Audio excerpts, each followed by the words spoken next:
The morning mist hung over Buenos Aires like a shroud when Vera Delgado received the call that would change everything. She was sitting in her cramped apartment in San Telmo, nursing her third cup of bitter coffee and reviewing notes for an article about pension reforms when her phone buzzed. The name on the screen made her pause. Marina Echeverria, Professor Tomás Echeverria's sister. "Vera, he's gone!" Marina's voice cracked through the speaker, raw with panic. "Tomás didn't come home last night. His apartment is untouched, but his car is still in the garage. The university says he never showed up for his morning lecture. This isn't like him." Vera felt the coffee cup slip from her fingers, the dark liquid spreading across her scattered papers like blood. Tomás Echeverria, her former professor, mentor, and perhaps the only person who truly understood her drive for truth in a world increasingly hostile to it, had vanished. In the Argentina of 2025, where President Mendoza's government had tightened its grip on information and dissent, people who disappeared rarely came back. The autumn air bit at her skin as she rushed through the cobblestone streets toward Tomás's apartment in Palermo. Buenos Aires was awakening to another day of controlled normalcy, the kind that felt suffocating to those who remembered freer times. Street vendors hawked their newspapers, all carrying the same sanitized headlines approved by the Ministry of Communication. A couple danced tango on the corner for tourists, their movements passionate yet mechanical, like the city itself pretending everything was fine. Tomás's building stood like a modernist monument to better times, its glass facade reflecting the grey sky. The doorman, Carlos, an elderly man who had known Tomás for 20 years, looked visibly shaken. "Señorita Vera," he said, recognizing her from her many visits during her university days. "The police were already here this morning. They said it's not a missing person case yet, that Professor Echeverria probably just needed some time away. But I know him. He would never leave without telling Marina." Vera climbed the stairs to the 5th floor, each step echoing with memories. She could almost hear Tomás's voice from those late-night study sessions, his passionate lectures about Argentina's cyclical history of democracy and authoritarianism.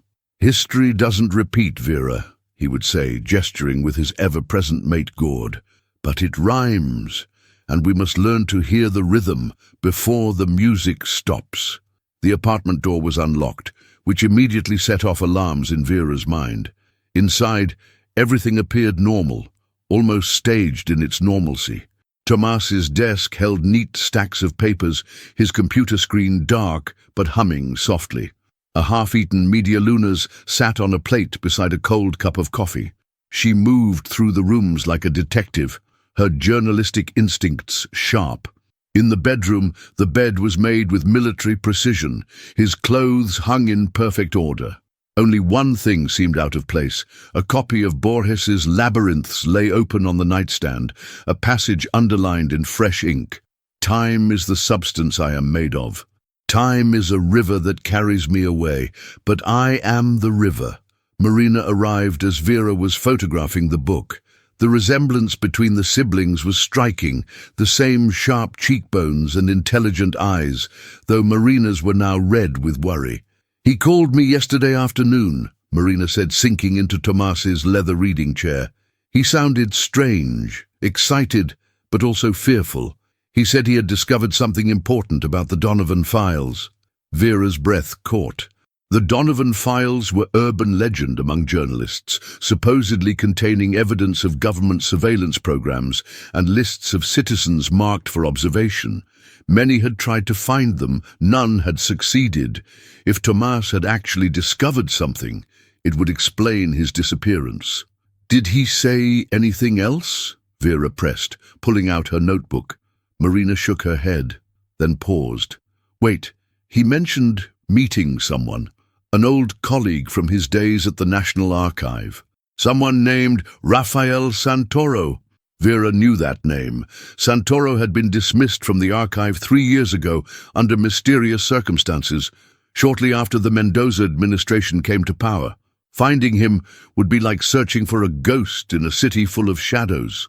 As they talked, Vera noticed a black sedan parked across the street, its windows tinted so dark they seemed to swallow light.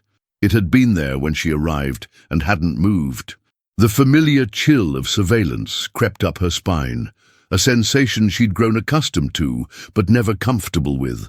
In this new Argentina, watching and being watched had become the national pastime. She excused herself and walked to the bathroom, where she knew the small window faced the building's inner courtyard.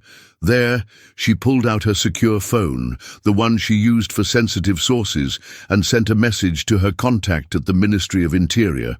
Tomás Echeverría missing. Need to know if he's in the system. The response came quickly. No record. Officially, nothing has happened. Those words chilled her more than any confirmation of arrest would have. When the government claimed ignorance, it usually meant something far worse than official detention. She returned to find Marina crying quietly, holding a framed photo of her and Tomás at their father's funeral 5 years ago. "He's all I have left," Marina whispered. "Our parents are gone. I never married." Tomás was always the strong one, the one who fought for truth even when it became dangerous. He never learned to keep his head down. Vera sat beside her, taking her hand. "We'll find him," she promised, though the words felt hollow. In her years as an investigative journalist, she'd learned that promises were luxury items in a country where truth itself had become contraband. As the afternoon sun cast long shadows through the apartment windows, Vera made a decision. She would find Rafael Santoro. She would uncover what Tomás had discovered about the Donovan files, and she would locate her mentor, even if it meant confronting the very powers that had already taken so much from her country. The city outside hummed with its daily pretense of normalcy. Somewhere in that maze of streets and secrets, Tomás Echeverría had vanished like smoke. But Vera knew that even smoke leaves traces, and she had learned from the best how to follow them. The only question was whether she would find him before she, too, became part of the mystery, another person who asked too many questions in a nation that had forgotten how to answer them. The Café Tortoni hadn't changed in 100 years, its mahogany panels and Art Nouveau details serving as a sanctuary for those who remembered when Buenos Aires called itself the Paris of South America. Vera sat in a corner booth, her back to the wall, watching the entrance, while pretending to read the morning edition of Clarín. 3 days had passed since Tomás's disappearance, and her investigation had led her here through a chain of whispered conversations and careful inquiries. Rafael Santoro walked in at exactly noon, a ghost made flesh. He had aged dramatically in the 3 years since his dismissal from the National Archive. His once thick black hair had gone grey, and his shoulders carried the permanent hunch of a man who had learned to make himself small. His eyes swept the café before settling on Vera, recognition flickering across his weathered face. "You look like him," Santoro said as he sat down, meaning Tomás. Same intensity, same dangerous curiosity. He ordered a cortado from the elderly waiter who had probably served coffee through 3 different governments and as many economic crises. "I assume you're here about our mutual friend. When did you last see him?" Vera asked, keeping her voice low. The cafe's ambient noise, the clink of cups and murmur of conversations, provided cover, but one could never be too careful. 6 days ago, he came to my apartment once, late at night. He was excited, more animated than I'd seen him in years. He'd been researching the disappeared of the 1970s for his new book, comparing methodologies between the old military regime and our current, shall we say, democratic authoritarianism. Santoro's bitter smile didn't reach his eyes. He'd found discrepancies in the official records, names that appeared and disappeared from different lists, patterns that suggested something more than bureaucratic incompetence. Vera leaned forward. "The Donovan files?" Santoro flinched as if she'd struck him. "You shouldn't speak that name so freely, but yes, Tomás believed he'd found a trail, Patrick Donovan was an Irish-Argentine programmer who worked for the government's Digital Identity Initiative in 2023. He discovered that the system wasn't just tracking citizens, it was categorizing them. Risk levels, political affiliations, social connections, all fed into an algorithm that could predict dissent before it happened. "That's not exactly news," Vera said. "We all know we're being watched." "But do you know what they do with the data?" Santoro pulled out an old smartphone, one of the models from before mandatory government apps. He showed her a blurry photograph of a document. "This is what Tomas found. A list from 1978, during the worst of the Dirty War, next to a list from 2024. Same families, same addresses, updated for urban development. The sins of the fathers, quite literally visited upon the children." Vera's blood ran cold. Her own father had been detained briefly in 1977, released after 3 days of interrogation, but never the same. If Santoro was right, that mark had been passed down to her like a genetic defect. "Tomas traced the pattern back through decades of records," Santoro continued. "He found evidence that certain families have been monitored continuously since the dictatorship, their children and grandchildren inheriting their spot on watch lists that evolved from paper files to digital surveillance. The Donovan files were supposed to be the master list, the one that connected past and present. Where are these files?" Vera asked, though she suspected the answer. "Donovan encrypted them and scattered them across multiple servers before he disappeared. Some say he fled to Ireland. Others believe he's in a shallow grave somewhere in the province." Tomas claimed he'd found one of the servers, hidden in plain sight in the basement of the old ESMA building, now a memorial to the disappeared. The irony wasn't lost on Vera. The Navy School of Mechanics, once a torture center, now housed memories of atrocities while potentially hiding evidence of new ones. "I need to get into ESMA," Vera said.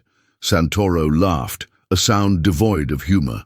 "You might as well paint a target on your forehead. The building is monitored constantly. Every visitor is photographed, catalogued. If you go there asking questions about servers in the basement, you'll disappear just like Tomas." "Then how did he get in?" "He had help. Someone on the inside, someone who worked maintenance at night. I don't know who, he wouldn't tell me. Said it was safer if I didn't know." Santoro finished his coffee and stood to leave. "I've told you what I know. Now I need to disappear myself more thoroughly this time. They came to my apartment yesterday asking questions. I won't be there when they come back." He pulled out a piece of paper, slid it across the table. "This is the last thing Tomas gave me. He said if anything happened to him, I should give it to someone I trusted. I don't trust anyone, but you're his student, so that will have to do." The paper contained an address in La Boca and a single word: Tango. After Santoro left, Vera remained in the cafe, processing what she'd learned. The weight of history pressed down on her, generations of surveillance and control forming an invisible prison around anyone who dared to question. She thought of her father, who had spent his final years jumping at shadows, convinced he was still being watched. Perhaps his paranoia hadn't been madness after all. That evening, Vera made her way to La Boca, the tourist district where colored houses and tango dancers created a picturesque facade for visitors. The address led her to a dim milonga, one of the traditional dance halls where locals still gathered to dance the old way. The air was thick with cigarette smoke despite the ban, and couples moved across the floor in that peculiar embrace that was both intimate and formal. She recognized the man immediately, though she'd only seen him in photographs. Miguel Fernandez, the night maintenance supervisor at ESMA, sat alone at a corner table, a glass of cheap wine untouched before him. His hands shook slightly as she approached. "You're Vera," he said. It wasn't a question. "Tomas said you might come. He said you were the only journalist left with the courage to tell the truth." "What happened to him?" Vera asked, sitting down. Miguel's eyes darted around the room. "He got into the basement, found the server, downloaded everything onto a drive. But they knew, somehow they always know. He made it out of the building, but they were waiting." His voice dropped to barely a whisper. I saw them take him. 3 men, no uniforms, no badges. Professional. He didn't fight. He knew it was useless. Oh, where did they take him? I don't know. But Vera, he gave me something before he went in, said if he didn't come back I should wait here every night until someone said the word tango. He said you'd know what to do with it. Miguel reached into his jacket and pulled out a small flash drive, passing it to her under the table. Whatever's on there, it was worth his freedom. Maybe his life. Don't waste it. Vera's apartment had never felt smaller than it did that night, the walls pressing in as she stared at the flash drive on her desk. Every instinct screamed at her to plug it in, to discover what Tomas had found, but she knew better. If they were watching, and they almost certainly were, accessing the drive on any networked computer would be like sending up a flare. She needed somewhere secure, completely offline. The old internet cafe in Constitution came to mind, the one run by Cuban exiles who still maintained computers from the early 2000s, machines that had never known the touch of government tracking software. It would have to wait until tomorrow. Tonight, she would prepare. Marina called as Vera was burning her notes, feeding pages into the sink and washing the ashes down the drain. They came to my apartment, Marina said, her voice hollow. They asked about Tomas's research, his contacts, his recent behavior. They were polite, professional. They terrified me. What did you tell them? The truth, that my brother was a history professor who sometimes got too passionate about his work, that I didn't know anything about his research. They didn't believe me, but they left. Vera, one of them, gave me his card, said I should call if I remembered anything. The card was blank except for a phone number. Vera knew that tactic, the psychological pressure of the blank card, the implication that the owner was too powerful to need a name or title. Marina, you should leave the city for a while. Visit friends, take a vacation, anything. I can't. What if Tomas comes back? What if he needs me? The hope in her voice was heartbreaking. Vera wanted to tell her the truth, that men taken by blank card carriers rarely came back. But hope was sometimes all that kept people going. Then be careful. Don't go out at night. Don't talk to anyone about Tomas. And if you see anything suspicious, call me immediately. The next morning came grey and oppressive, autumn rain turning the streets into rivers of murky water. Vera took 3 different buses to Constitucion, doubling back twice, using every trick she'd learned in her years of investigative work. The cafe was hidden in a decrepit shopping gallery, its neon sign flickering between cyber and darkness. The owner, a man everyone called El Comandante, despite his insistence he'd never held military rank, recognized her from previous visits. "You need a clean machine," he said. Not a question, but a statement. "Room 3. It's never been online. I keep it for special occasions." The computer was a beautiful dinosaur, running Windows XP, its fan whirring like an old man's wheeze. Vera inserted the flash drive and held her breath. The screen filled with folders, hundreds of them, labeled with dates spanning from 1976 to 2025. She opened one at random and found herself looking at a scanned document from the military dictatorship, a list of subversives marked for surveillance. Next to each name from 1976 was another entry, updated for 2024, showing their children or grandchildren, current addresses, employment, political affiliations. The Donovan files were more than just surveillance records. They were a genetic map of dissent, tracking dangerous thoughts through bloodlines like a hereditary disease. She found her own family's entry, her father's interrogation records paired with her own journalism career, articles she'd written highlighted and analyzed for subversive content. But there was more. Financial records showing government contracts awarded to companies owned by former military officers. Communications between current administration officials and representatives of international surveillance technology firms. And most damning, a folder labeled Disappearances 2023-2025, containing not plans or threats, but accomplishments, names, dates, methods. Tomas Echeverria's name was at the bottom of the list, added just 5 days ago. Status: Processing. Processing meant he was still alive, probably in one of the unofficial detention centers that everyone knew existed, but no one could prove. The file indicated a location, Warehouse 47 in the Puerto Madero complex, officially abandoned, but mysteriously well guarded. Vera copied everything onto multiple drives, her hands shaking as she worked. This was evidence of systematic state terrorism disguised as democratic governance. It was also, she realized, likely her death warrant if discovered. El Comandante knocked on the door. "You need to leave now. There's a car outside that's been circling for 10 minutes. She grabbed the drives and rushed out the back exit into the maze of Constitucion's back alleys. The rain had intensified, providing cover as she disappeared into the crowd of commuters seeking shelter under the station's vast canopy. Her phone buzzed. An unknown number. "Miss Delgado, this is Captain Rodrigo Mendez of the Federal Police. We'd like to speak with you about Professor Echeverria. We can do this civilly at your convenience, or we can make it official. You have 1 hour to present yourself at Central Station." Vera turned off her phone and removed the battery. They'd found her somehow, traced her despite all precautions. She had 1 hour before they came looking, 1 hour to make a choice that would define not just her future, but possibly the future of everyone named in those files. She made her way to the one place she knew they wouldn't expect, the Plaza de Mayo, where the mothers and grandmothers of the plaza still marched every Thursday, their white headscarves a symbol of resistance that had outlasted governments and crises. Today was Thursday.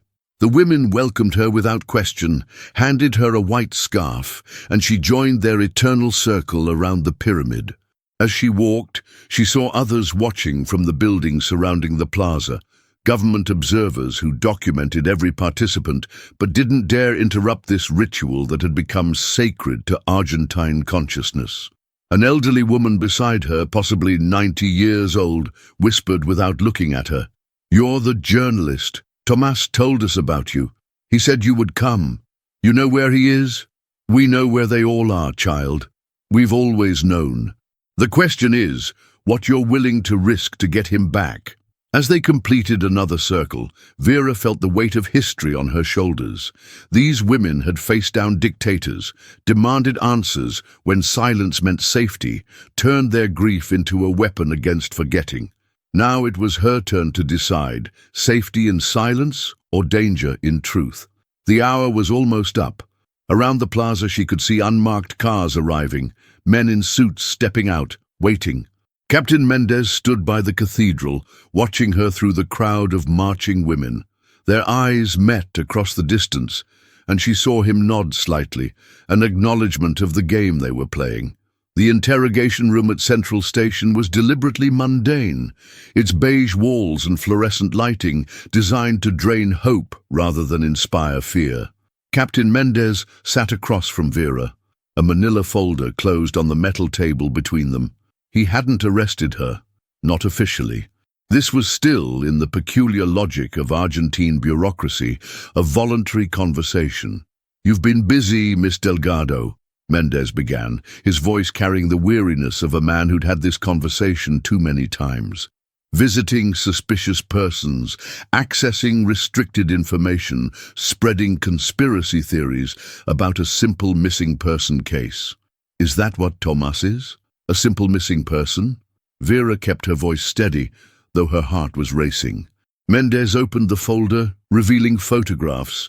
Her entering Santoro's building, sitting with Miguel at the Milonga, walking into the cyber cafe. "You've developed quite an interest in computer servers and old government files. That's a dangerous hobby in current times."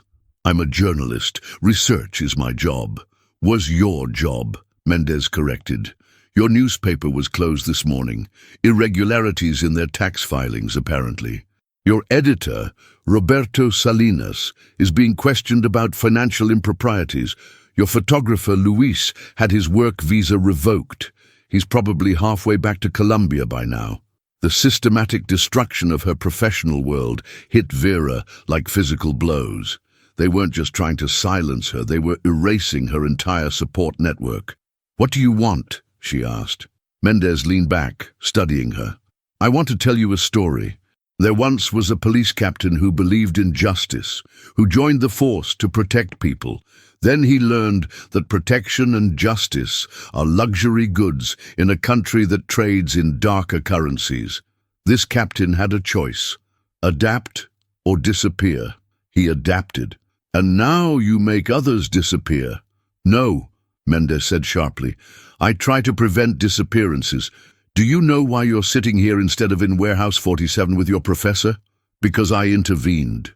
Because despite what you think, there are still those of us trying to maintain some semblance of law, even if the law itself has become lawless. He pulled out another photograph. Tomas, clearly alive but exhausted, sitting in what looked like a medical facility.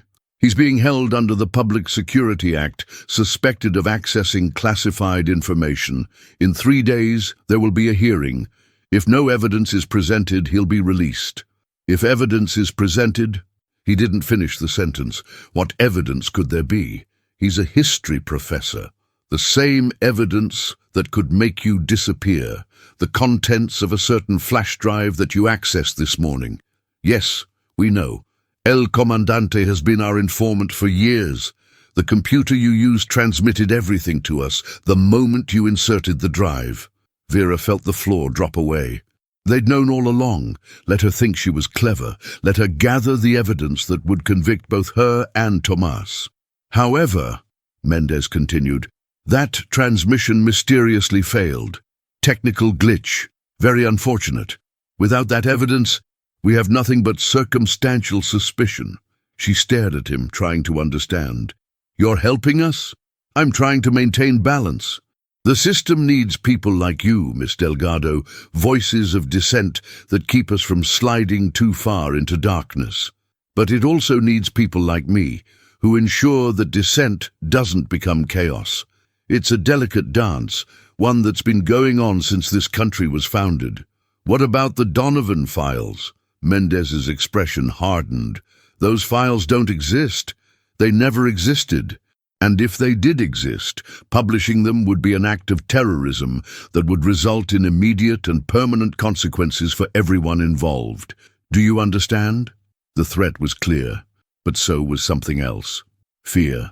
Mendez was afraid of what those files represented, the complete breakdown of any pretense of democratic governance. I have a proposition, Mendez said. You forget about the files. You stop investigating. In return, Tomas is released after his hearing. All charges dropped. You can return to journalism, perhaps covering cultural events, restaurant reviews, anything but politics. And if I refuse, then the technical glitch is fixed. The evidence is recovered. You and Tomas are processed together. Your friend Marina suffers an unfortunate accident. The mothers of the plaza find their permits revoked. Many people suffer for your principles. Vera thought of the women in the plaza, their decades of patient resistance. They hadn't won through grand gestures, but through persistence. Keeping memory alive when forgetting would have been easier. Perhaps there was wisdom in that approach. I need to see him, she said. Tomas, I need to know he's really alive. Mendez considered this, then nodded. Tomorrow, 1 hour. After that, you give me your answer. The next morning, Vera was driven to a nondescript building in Flores, far from the official detention centers. Tomas was in a small room that could have been a hospital ward or a minimum security cell. He looked older, grayer, but his eyes still held their sharp intelligence. Vera, he said, standing slowly, I rather hoped you wouldn't come. I found them, she said quietly. The files, everything. Tomas nodded slowly. And now you understand the weight of knowing. It's not the information itself, it's what to do with it that breaks you. They want me to forget, to let it go. And what do you want? Vera thought of her father, broken by his brief detention, of Marina, waiting for her brother, of the countless names in those files, families marked for generations. I want the truth to matter. Tomas smiled sadly. The truth always matters. The question is whether we can afford its price. I've spent my life studying history, Vera, And I've learned that sometimes the truth needs to wait for its moment. The dictatorship fell not because people stormed the gates, but because it became unsustainable. The truth accumulated until it couldn't be denied. So we just accept this? Let them win? No. We survive, we document, we remember, and we prepare for the moment when the truth can emerge safely. He took her hands. I've had 3 days to think about this. The files exist now in the world, even if hidden. Others will find them. The system they document will eventually collapse under its own weight. Our job is to ensure someone remains to tell the story when it does. The guard knocked. Their time was up. As Vera was escorted out, Tomas called after her. The tango, Vera. Remember the tango. It survived every government, every crisis. It endures because it tells the truth through art, through metaphor, through the space between the steps. That evening, Vera sat with Captain Mendez in his office. Outside, Buenos Aires glowed in the sunset, the city eternal despite its temporary governments. Your answer? Mendez asked. I accept your terms, Vera said, but I have conditions. Tomas is released immediately, not after 3 days. Marina is protected. The mothers continue their marches unmolested, and I want to write. Cultural pieces only. Cultural pieces, Vera agreed. Restaurant reviews, tango competitions, the evolution of Buenos Aires architecture, the history of immigrant communities, stories about families and their traditions, their memories, their survival across generations. Mendez studied her, perhaps understanding the subtext. That seems acceptable. 3 months later, Vera published her first piece in a new online magazine, a lengthy exploration of tango lyrics from the 1970s, how they encoded messages of resistance in metaphors of love and loss. It was critically acclaimed, shared widely, discussed in cafes and universities. Tomas, freed and returned to teaching, read it with a knowing smile. The truth was patient. It could wait, hidden in plain sight, in the space between words, in the pause between dance steps. The Donovan files remained hidden, encrypted and scattered, waiting for their moment. But their essence, the story they told of surveillance and resistance, of power and defiance, began to seep into the culture through 1,000 small leaks. In a small cafe in San Telmo, Vera interviewed an elderly couple about their 60-year marriage, how they'd met during the dictatorship, married in secret, survived through silence and subtle defiance. Their story, like hundreds of others she would tell, became part of a larger narrative, a mosaic of resistance that no algorithm could track, no surveillance could prevent. The mystery of the man who vanished overnight had been solved, but it had revealed a larger mystery. How does a nation remember what it's been ordered to forget? The answer, Vera learned, was in the stories, passed down like inherited genes, mutating and adapting, but never disappearing entirely. As she walked home through the Buenos Aires twilight, past the tango dancers and the watchful cameras, Vera thought of her father. He had lived in fear, but his daughter had learned to make fear productive, to turn surveillance into performance, to hide truth in plain sight. It wasn't victory, but it was survival, and in Argentina sometimes that was enough. The files waited, patient as history itself, for the moment when the dance would end and the music would change. Until then, the tango continued, each step a small act of rebellion, each embrace a promise that memory would outlast forgetting, that truth would outlast lies, that the disappeared would somehow return.